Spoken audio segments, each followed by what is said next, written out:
What's up, meatbags? It's the often imitated, never duplicated Tony TGD coming at you with another video. This time I want to talk about the Guardians of the Galaxy game. I got it on PlayStation 5, been playing it for the last week, ever since it came out. Real fun, real fun. I love it. But I don't think it's going to be for everybody, so I'm going to go through it, talk a little bit about it, show some gameplay, and we'll see what we can see. Now, in the game, you play as Peter Quill, Star-Lord. He is your main character. You do not control any of the other characters. During combat, you're allowed to order the other Guardians of the Galaxy that happen to be in your party at the time. So you could have Drax attack a certain enemy, have Groot use his roots to hold enemies down, have Rocket throw out some grenades, things like that. But other than that, you do not control them directly. You do control Peter Quill. The combat is not great. It's a little repetitive. It's basically just running around, shooting, telling the Guardians to attack other enemies. Nothing too involved, nothing too fancy. Outside of combat, there is a lot of exploration, some light puzzle solving. Most of the puzzle solving involves telling one of the Guardians to do something, whether it's tell Drax to break open a wall, have Groot make a bridge out of branches, basic stuff like that. It's not too involved, nothing too hard, nothing to get the noggin a jogging. However, that is the majority of the gameplay. It's going to be you walking around, exploring, discussing things with the Guardians of the Galaxy, hearing their commentary, making choices, almost like a choose your own adventure type thing where you're going to be asked questions and you're going to either respond one way or the other, and that'll have an effect on what the Guardians say throughout the rest of the game.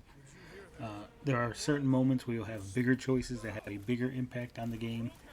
I don't want to spoil anything, but ultimately you're going towards the same goal. It's a very linear game.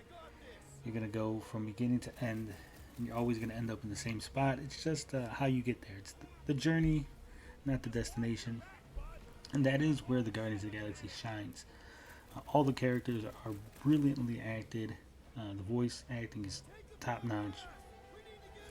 The characterization is great. It's not quite the movie, not quite the comics. It's a combination of the two, and it works out really well. There's a lot of Easter eggs, a lot of mentions towards the comics, whether it's books on a shelf being named after certain characters, background images. At one point, you're allowed to go through the criminal files and the personnel files of the Nova Corps. There's a lot of mention of characters that aren't actually in the game, but you'll see different characters like Darkhawk, Richard Rider. He gets brought up a lot. Thanos gets brought up a lot. So there is a lot of love put into the game for the comic books, a lot of love for the Guardians of the Galaxy lore, the history. But like I said, it is not combat heavy. It is very, very exploration heavy. So if you're not into that type of game, if you'd rather have a game that's a lot of combat, less talking, less walking around, looking at things, this is not going to be the game for you.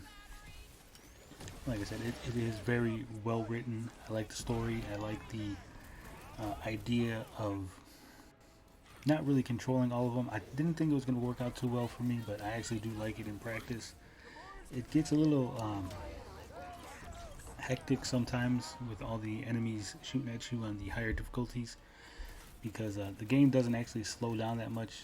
You can customize the settings so the game pauses completely when you go to choose your special moves or the special moves for the Guardians, but on the harder difficulty with the default harder difficulty settings, that's not going to happen.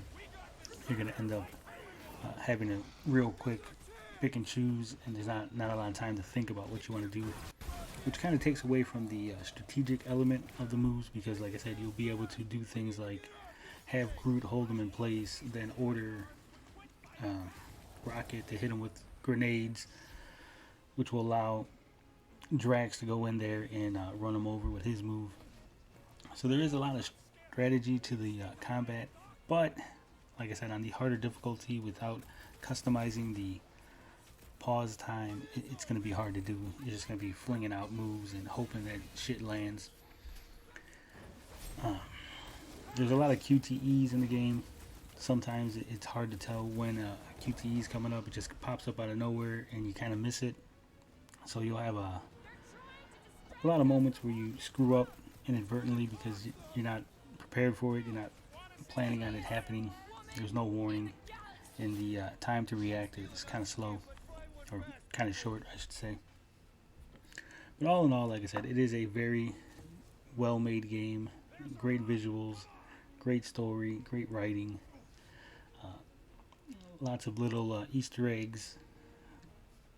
But the combat is a little lacking, and if you're looking for a game that has a lot of combat, that has a lot of replay value, this game is not the one.